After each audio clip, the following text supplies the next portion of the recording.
మీ iPhone చైనాలో తయారైంది, మీ watch Japan నుండి వస్తుంది, అలాగే మన ఇండియా నుండి మసాలా వేరే దేశానికి వెళ్తుంది. కానీ ఇవన్నీ మనకి ఎలా రీచ్ అవుతున్నాయి, బయటికి ఎలా వెళ్తున్నాయి? 70 సంవత్సరాల క్రితం 2 దేశాల మధ్య షిప్పింగ్ ఒక పీడకలలాగా ఉండేది.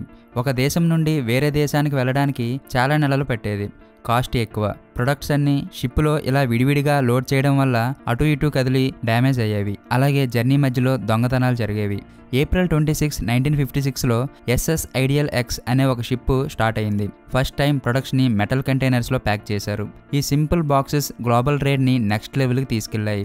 వీటి స్టాండర్డ్ సైజ్ 20 feet 40 feet ఉంటాయి. వీటికి సీల్ వేయడం వల్ల ఫుల్ సెక్యూరిటీ, క్రేన్స్తో ఫాస్ట్ లోడింగ్. షిప్పులో అస్సలు స్పేసు వేస్ట్ కాదు, ప్రొడక్ట్ డ్యామేజ్ చాలా తక్కువ, దొంగతనాలు ఆల్మోస్ట్ జీరో. ఈ ఐడియా ఇంట్రడ్యూస్ చేసింది మాల్కోమ్ మెక్లిన్ అనే ట్రక్ కంపెనీ ఓనర్. అతని కంపెనీ షేర్లన్నీ అమ్మేసి మరి ఈ ఐడియా ఇంప్లిమెంట్ చేయడానికి ఒక షిప్ని కొన్నాడు.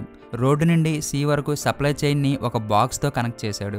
దీనివల్ల షిప్పింగ్ కాస్ట్ చాలా తగ్గిపోయింది.